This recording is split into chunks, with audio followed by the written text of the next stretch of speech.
ഒരു പട്ടാളക്കാരനായിരുന്ന ജെയ്ക് സുള്ളി എന്ന ചെറുപ്പക്കാരൻ ഒരു മിഷനിടെ ഉണ്ടായ പരിക്ക് മൂലം കാലിന് സ്വാധീനം നഷ്ടപ്പെട്ട് ദുരിതപൂർണമായ ഒരു ജീവിതം മുന്നോട്ട് നയിക്കുന്നിടത്തു നിന്നാണ് കഥ ആരംഭിക്കുന്നത്. തന്റെ ഇരട്ട സഹോദരൻ തോമസ് സുള്ളി മരണപ്പെട്ടു എന്ന വാർത്തയുമായി തന്നെ കാണാൻ എത്തിയ രണ്ടുപേർ ജെയ്ക്കിനോട് മറ്റൊരു കാര്യം കൂടി പറഞ്ഞു. ശാസ്ത്രജ്ഞനായിരുന്ന തന്റെ സഹോദരനെ പ്രതീക്ഷിച്ച് അവർ കുറച്ചധികം പണം ചിലവിട്ടിട്ടുണ്ടെന്നും അവൻ ചെയ്യാൻ തീരുമാനിച്ചിരുന്ന ഒരു ജോലി അവന് പകരമായി ജെയ്ക്കിനോട് ചെയ്യാൻ സാധിക്കുമോ എന്നും ചോദിച്ചു. ജീവിതത്തിൽ പ്രത്യേകിച്ചൊന്നും ചെയ്യാനില്ലാതിരുന്ന ജെയ്ക് സുള്ളി ആ അസൈൻമെന്റ് ഏറ്റെടുക്കാൻ തീരുമാനിച്ചു. അങ്ങനെ നീണ്ട 6 വർഷത്തെ യാത്രയ്ക്കൊടുവിൽ ജെയ്ക്ക് ജോലി സ്ഥലത്തേക്ക് എത്തിച്ചേരുന്നു. മറ്റെവിടേക്കുമല്ല, പാണ്ടോറയിലേക്ക്.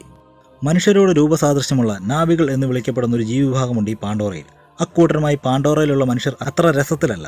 ഏത് നിമിഷവും മനുഷ്യരെ ആക്രമിക്കാനും കൊന്നുകളയാനും ഒക്കെ തയ്യാറായി നിലകൊള്ളുന്നവരാണവർ.